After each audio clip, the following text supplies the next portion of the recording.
और अब आज के दिन की सबसे विशेष बात, आज श्रावण कृष्ण पक्ष की प्रतिपदा तिथि और सोमवार का दिन है।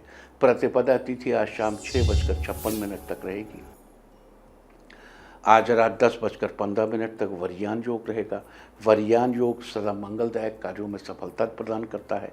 साथ ही आज सुबह 9:50 तक आश्लेषा नक्षत्र भी रहेगा। उसके बाद मघा नक्षत्र लग जाएगा। आकाशमंडल में स्थित कुल 27 नक्षत्रों में 10वां स्थान मघा नक्षत्र का है। मघा नक्षत्र का अर्थ है बलवान या महान।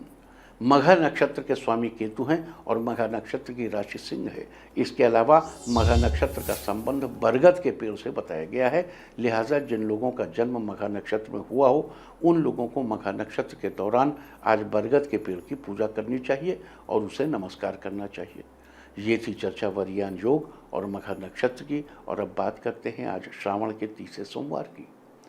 आज श्रावण महीने का तीसरा सोमवार है। आपको याद होगा कि श्रावण मास के पहले सोमवार को हमने पार्थिव लिंग पूजन करने के बारे में चर्चा की थी। लेकिन अगर आपने उस दिन पार्थिव पूजन न किया हो तो आप आज भी कर सकते हैं। बता दूं कि आप श्रावण के किसी भी सोमवार के दिन पार्थिव पूजन कर सकते हैं। वैसे तो किसी भी दिन कर सकते हैं, सावन के पूरे महीने कर सकते हैं, वैसे साल के 365 दिन कर सकते हैं। उससे बेहतर है सावन के किसी भी दिन करना और उससे बेहतर है सावन के सोमवार को करना। अगर आपको पूजा विधि याद नहीं है तो आज एक बार फिर से आपको संक्षेप में पार्थिव पूजा की पूरी विधि ध्यान दिला देता हूँ, बता देता हूँ, याद दिला देता हूँ। ध्यान से सुनिए। पार्थिव पूजा के लिए सबसे पहले किसी साफ स्थान से बालू और मिट्टी लेकर उसे छान कर पानी से सान लें, चाहे उसमें थोड़ा घी मिला लें। अब इस मिट्टी का पिंड बनाकर उसके ऊपर 16 बार बम शब्द का उच्चारण करें। फिर उस मिट्टी से सबसे पहले छोटे से गणेश जी बनाएं और गणेश जी बनाते समय ये मंत्र पढ़ें, ओम ह्रीं गं ग्लौं गणपतये ग्लौं गं ह्रीं। ओम ह्रीं गं ग्लौं गणपतये ग्लौं गं ह्रीं। मंत्र जाप के बाद गणेश जी को पीठ पर स्थापित कर, पीठ मतलब आसन पर स्थापित करके उनकी पूजा करें। फिर सानी हुई मिट्टी से शिवलिंग का निर्माण करें। शिवलिंग बनाने के लिए बहेड़े के फल के समान मिट्टी उठाइए और मिट्टी उठाते समय मंत्र पढ़िए, ओम नमो हराय, ओम नमो हराय। आपको अपने अंगूठे से बड़ा और अपने बित्ते से छोटा शिवलिंग बनाना है। अंगूठे से बड़ा और ये जो बित्ता है वितस्ती, इससे बड़ा, इससे छोटा और अंगूठे से बड़ा, इतना बड़ा शिवलिंग बनाना है। मंत्र का जाप करना है शिवलिंग बनाते समय, ओम नमो महेश्वराय। और शिवलिंग बनाने के बाद उसे आसन पर पीठ पर स्थापित करके उसकी पूजा करें और शिवलिंग को पूजा पीठ पर रखते हुए मंत्र पढ़िए, ओम नमः शूलपाणि, ओम नमः शूलपाणि। उसके बाद बची हुई मिट्टी से कुमार कार्तिकेय की मूर्ति बनाएं और मूर्ति बनाते समय ये मंत्र पढ़ें, ओम ऐं हुं क्षुं क्लीं कुमाराय नमः।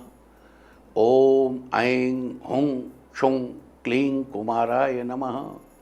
इस प्रकार श्री गणेश, शिवलिंग और कुमार कार्तिकेय की मूर्ति बनाकर उसमें भगवान का आवाहन करना चाहिए और कहना चाहिए, ओम नमः पिनाकिने इहागच्छ इहितिष्ठ। ओम नमः पिनाकिने इहागच्छ इहितिष्ठ। ओम नमः पिनाकिने इहागच्छ इहितिष्ठ। और फिर भगवान के पैरादि का मानसिक पूजन करना चाहिए। भगवान को स्नान कराना चाहिए और फिर स्नान कराते समय कहना चाहिए, ओम नमः पशुपतये, ओम नमः पशुपतये। इस मंत्र से स्नान के बाद ओम नमः शिवाय मंत्र से गंध पुष्प धूप, ओम नमः शिवाय गंधम समर्पयामि, ओम नमः शिवाय पुष्पम समर्पयामि, ओम नमः शिवाय धूपम समर्पयामि, ओम नमः शिवाय दीपम समर्पयामि, ओम नमः शिवाय नैवेद्यम समर्पयामि। साथ ही ओम नमः शिवाय मंत्र का जप करिए। जाप के बाद भगवान को पुष्पांजलि चढ़ाइए। पुष्पांजलि मया दत्वा ग्रहण परमेश्वर, और भगवान से उनके स्थान पर जाने का निवेदन करिए। इस प्रकार पूजा के बाद सभी मूर्तियों को आदरपूर्वक जल में विसर्जित कर देना चाहिए। सामान्य व्यक्ति के लिए इतना पूजन काफ़ी है, लेकिन अपनी विशेष इच्छा की पूर्ति के लिए कुछ सुधीजन इससे एक कदम आगे बढ़ना चाहते हैं तो इससे एक कदम की पूजा के बारे में भी ध्यान से सुनिए। सामान्य पूजा के बाद की जाने वाली पूजा आवरण पूजा कहलाती है।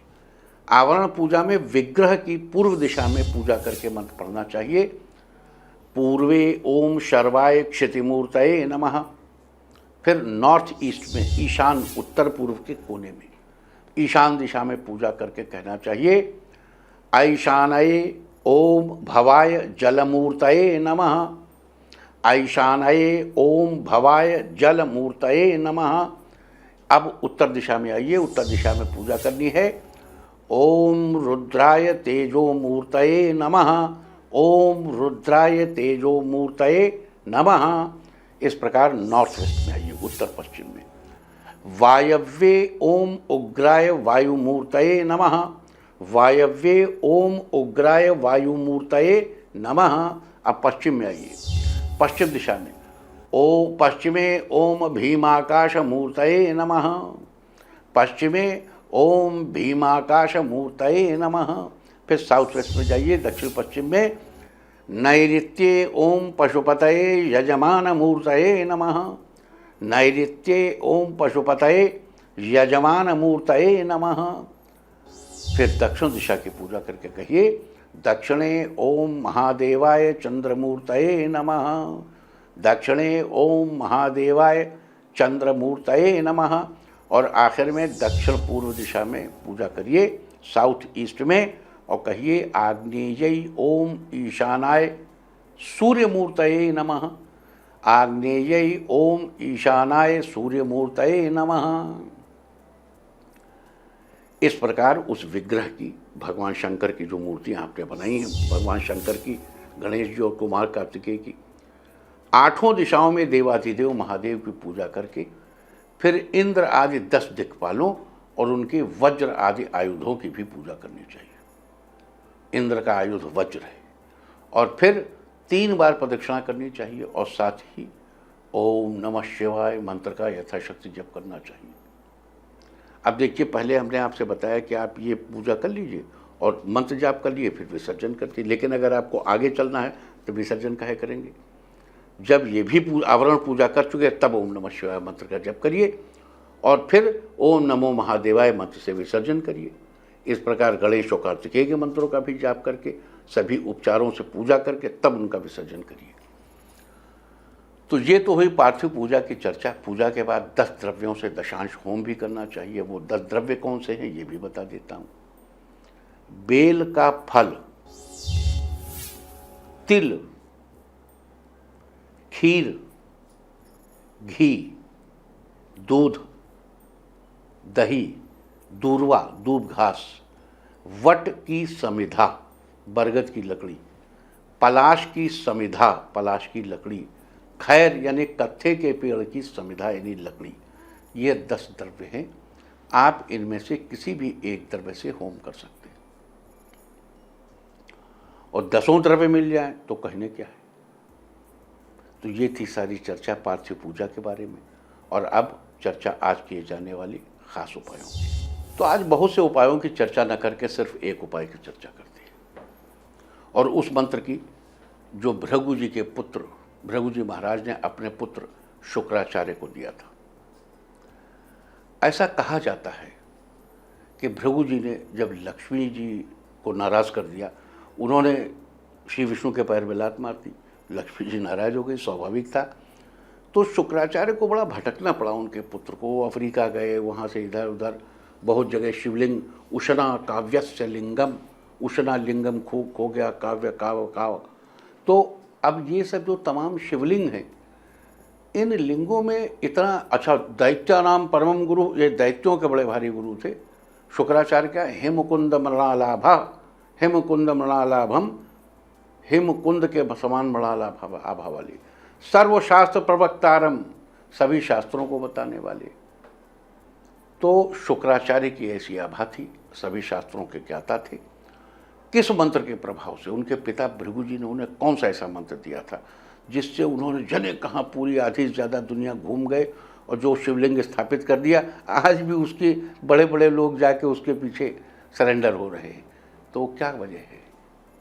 वो शिवलिंग क्यों सलामत है, वो मंत्र मैं आपको बताता हूँ।